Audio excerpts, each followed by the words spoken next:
రాష్ట్రానికి హోదానా ప్యాకేజీనా అనే అంశంపై కేంద్రం కసరత్తు చేస్తోంది. ప్రస్తుత పార్లమెంట్ సమావేశాలు ముగిసేలోపే స్పష్టతనిచ్చే చర్యల్లో నిమగ్నమైంది. ప్రజల ఆకాంక్షలతో పాటు రాష్ట్ర ప్రభుత్వ వినతుల్ని పరిగణించి త్వరలో తేల్చాలనే భావనతో ఉంది. పోలవరం, రైల్వే జోన్ సహా ముఖ్యమైన అంశాలపై 4-5 రోజుల్లో స్పష్టమైన ప్రకటన వచ్చే అవకాశం ఉంది. రాష్ట్ర విభజన సమయంలో రాజ్యసభ వేదికగా నాటి ప్రధాని ఇచ్చిన ప్రత్యేక హోదా హామీని వీలైనంత త్వరగా తేల్చేయాలని కేంద్రం భావిస్తున్నట్లు తెలుస్తోంది. ఇంకా సాగతీయటం వల్ల ఉపయోగం లేదని, ఏదో ఒక దశలో స్పష్టతనివ్వక తప్పదనే యోచనతో ఉన్నట్లు సమాచారం. ప్రత్యేక హోదా ఇవ్వాలా లేక అంతకు మించిన ప్రయోజనాలతో ప్యాకేజీ ప్రకటిస్తే సరిపోతుందా అనే అంశంపై కసరత్తు చేస్తోంది. ప్రైవేటు బిల్లుపై చర్చ సందర్భంగా రాజ్యసభలో చోటు చేసుకున్న పరిణామాలు, ఆ తర్వాత ముఖ్యమంత్రి చంద్రబాబు నివేదనల్ని పరిశీలించిన ప్రధాని మోదీ ఈ అంశంపై కేంద్ర ఆర్థిక మంత్రి జైట్లీ, ఆర్థిక శాఖ ఉన్నతాధికారులతో చర్చించినట్లు తెలుస్తోంది. ఏపీకి హోదా ప్రకటిస్తే ఇతర రాష్ట్రాల నుంచి డిమాండ్లు వస్తాయనే అంశంపై తర్జన భర్జన పడుతున్నట్లు సమాచారం.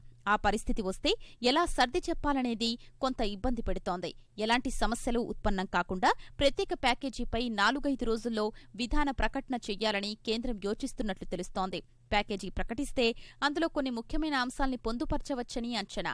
విదేశీ ఆర్థిక సాయం ద్వారా చేపట్టే ప్రాజెక్టులకు 4,000 కోట్లు, రాష్ట్ర రెవెన్యూ లోటు భర్తీకి 4,500 కోట్లు, వెనకబడిన రాయలసీమ, ఉత్తరాంధ్ర జిల్లాలకు 2,100 కోట్లు ఇస్తుందని భావిస్తున్నారు.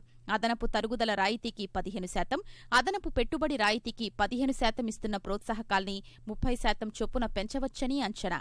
అలాగే పారిశ్రామిక రాయితీల స్థానంలో పారిశ్రామికాభివృద్ధి నిధి ఏర్పాటు చేసే అవకాశం ఉంది. విభజన సమయంలో ఇచ్చిన మరో కీలకమైన హామీ విశాఖ రైల్వే జోన్ ఏర్పాటు.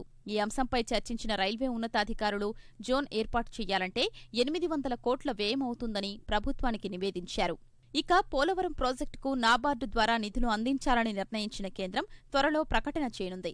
నాబార్డు నుంచి తీసుకునే నిధుల్లో 90% కేంద్రం, 10% రాష్ట్రం తిరిగి చెల్లించాల్సి ఉంటుంది. వీటికి తోడు రాజధానిలో ప్రభుత్వ భవనాలైన సచివాలయం, శాసనసభ, రాజ్భవన్, హైకోర్టు నిర్మాణ వ్యయాన్ని కేంద్ర సర్కారే భరించే అవకాశముందని సమాచారం.